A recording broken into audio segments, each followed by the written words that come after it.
snakes and stones never broke my bones. So you need to calm down. You're being so loud, and I just like you need to just stop. Oh, you need to just calm down, Mr. Raw, with all this exciting jams that you put on to start our lessons. All right, I'm going to start off with the slide that we left off last time. Just because a few things I wanted to go over that maybe it was unclear from last time. Okay, so a patron, this is a big thing right here. Patron is someone who is very wealthy that is giving money to artists to create art.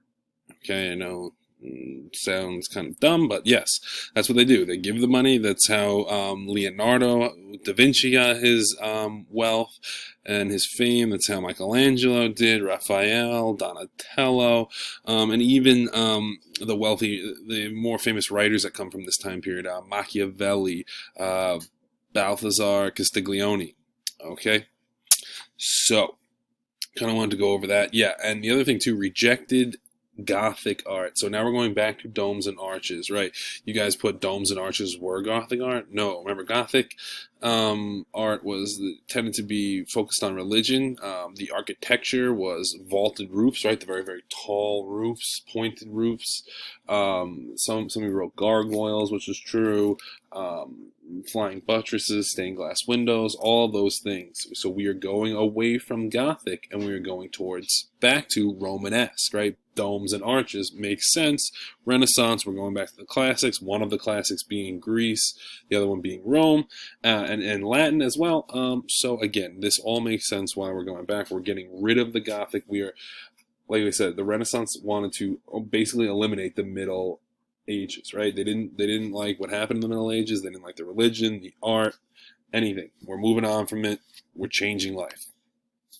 Today is a wonderful day because we will be talking about the 4 most famous Renaissance artists who are actually named after the Ninja Turtles. Well, the Ninja Turtles are named after them. All right, so yesterday you guys went over Da Vinci. I gave you guys a little bit of an intro to him with the Edpuzzle. And today now we're going to go over just everyone individually. So quickly, Leonardo da Vinci was an artist, an inventor, a scientist, an engineer, and an architect. Okay, he was, again, a Renaissance man, good at many different things, right? It just wasn't his art, right? He was also an inventor, and that kind of goes along with how he's a scientist as well, the way he, comes up with the idea. Many people say that he has the idea of, or he came up with the idea of a helicopter.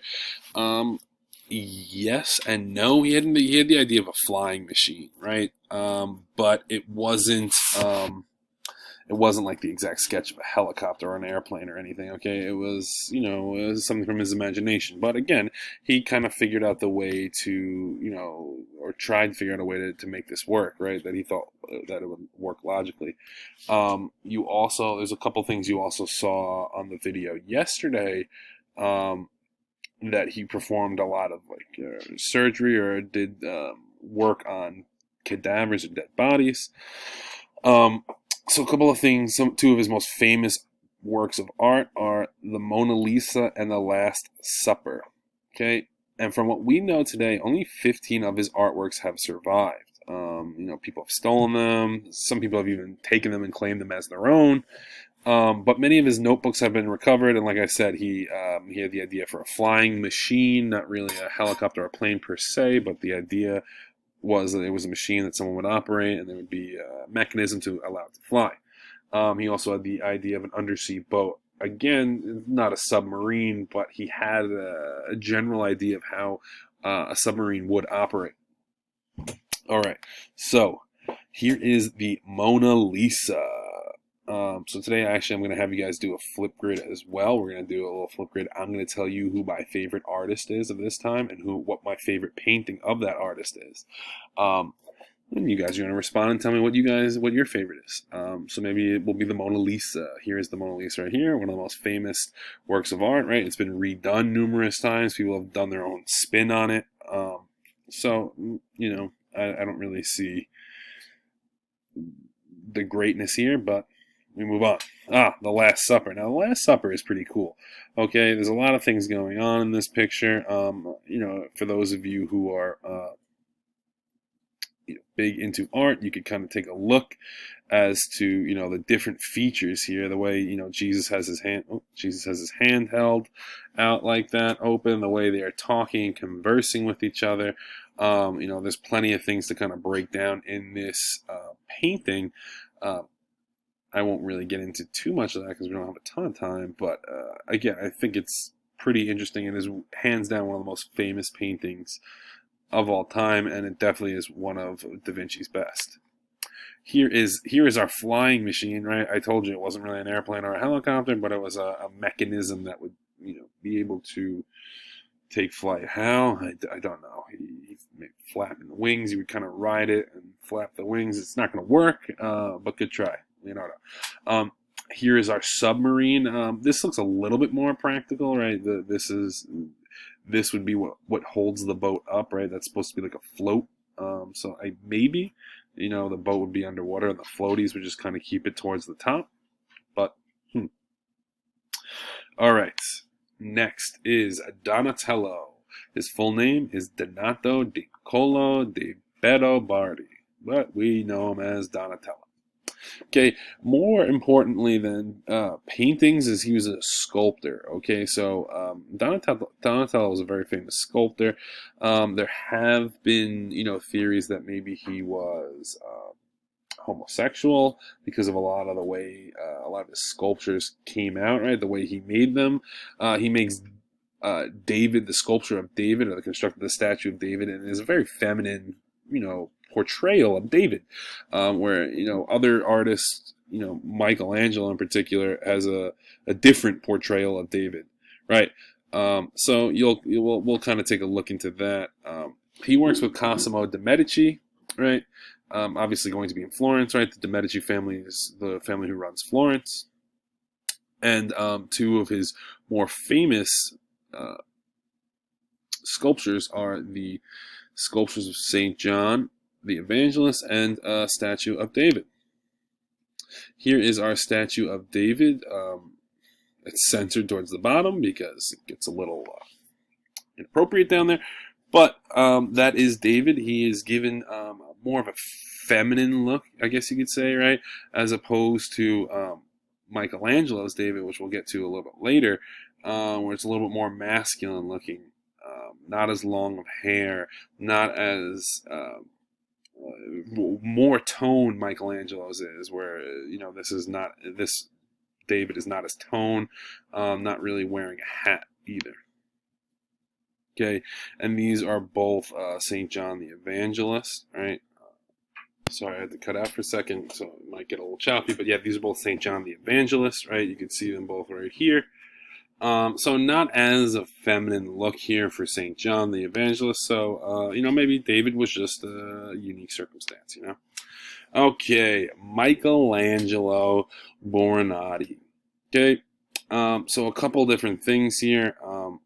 He painted a couple different things. David and the Pieta, right? The Sorrow it is. He's again a Renaissance man, sculptor, engineer, painter, architect, poet. Even he creates, he designs the dome of St. Peter's Basilica, and that is actually the dome or the model that we use for our Capitol building today, which is pretty interesting. He also paints the Sistine Chapel in Rome, not the 16th chapel. Okay, there's not 16 that he paints, and this is the 16th one and the best one. Okay, a lot of people mispronunciate it, and it's the Sistine Chapel in Rome.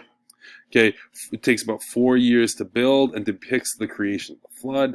Please click on this link. It actually brings you to the Sistine Chapel. You can actually look up at it virtually, obviously, but still, it is actually incredible. And this actually cripples him because of the way he has to work, and he's constantly working up on the ceiling and painting it. But I'm telling you, please take a look at it. It is gorgeous. Okay, so Michelangelo, my favorite personal Ninja Turtle. Okay, here is La Pieta, or the sorrow, right? That is supposed to be Mary taking Jesus off the cross, right? The mother is sorrowful, right? Sad that her son was crucified and put to death. Here is Michelangelo's David, right? A little bit different than, obviously the bottom half is inappropriate, but more muscular and masculine looking, right? Where, shorter hair, no hat, and more tone, right? More muscular to give him that kind of manly look. Okay. Okay, here are some of the domes, right? St. Peter's Basilica. And then here is St. Peter's, St. Paul's, and the U.S. Capitol, right? Really based off of St. Peter's Basilica, created and designed by Michelangelo. Okay. And the final one, Raphael Sanzio d'Urbino, right? Admired for his artistic talent and his sweet, gracious nature, he was always kind of creating these images that really drew people to Jesus, right? He was also someone that was known for blending classic art and Christian artwork, right? That's pretty much what the Renaissance is at this point. He's known for his portrayals of Madonna, which is the mother of Jesus, and the School of Athens. If I had, I'm going to give you a little spoiler alert for the Flipgrid. School of Athens is my favorite. Here is my favorite painting. Here are the two interpretations of Madonna, right? The mother of Jesus here, holding the babe. And here is the School of Athens, right? And the School of Athens is, in this is depicted as Socrates, Homer, I believe, is in here. Ibn Battuta is in here. There are so many well-known scholars that are supposedly painted and depicted. Aristotle. So yeah, if you actually take a look on who is who, right? Each one, it's a little bit hard for me to tell here. This, I believe, is Socrates. It's hard for me to. Ibn Battuta is one of the easier ones for me to pick out. I forget where. There's Ibn Battuta right here. So yeah, it's very interesting. These great philosophers. He's paying homage to them at this point. Okay. We'll do the two authors, and then maybe I'll pick up with Machiavelli for the next time. All right. So our author, maybe we'll end up Balthazar Castiglione. We'll end here. Baldassare Castiglione. Okay, he's a famous Italian author. He writes the Book of the Courtier, and it is a guidebook on how the members of the court should act. Right. This was what are proper manners, what are proper things to dress in, what are proper ways to speak. Okay, these are essentially a guideline that Castiglione writes out. What ladies are supposed to do, what men are supposed to do, princes, princesses, all of them, and really their role. Okay. He believed women complement men, and an outer beauty is a sign of inner goodness. Okay, he believed that a strong man should have a beautiful woman to complement him, right? And strangely enough, or wrongly enough, I guess you could say, he perceived that if you were beautiful on the outside, that meant that you must be a good person on the inside. That God had rewarded you with this beauty because you were such a good person. Oh, okay. So this is again kind of putting more of emphasis on the upper class and the wealthy. Okay, and giving them, I guess you could say, more power, giving them more of a reason why. That was my dryer going off. Don't worry, kids. I'm not getting attacked here. All right, we're gonna end here because we moved pretty quick through this. I wanted to get through all of the artists, so I'll probably go back over Castiglione tomorrow, or next week rather, because we'll have a nice day on Friday, or tomorrow.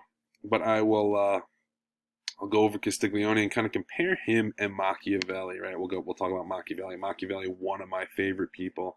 Michael Scott loves him too. the quote, whether to be feared or loved, comes from Machiavelli. So when Michael says, would I rather be feared or loved? Easy, both. Well, he's queuing up Machiavelli. All right, kids, stay safe, social distance, and have a great day.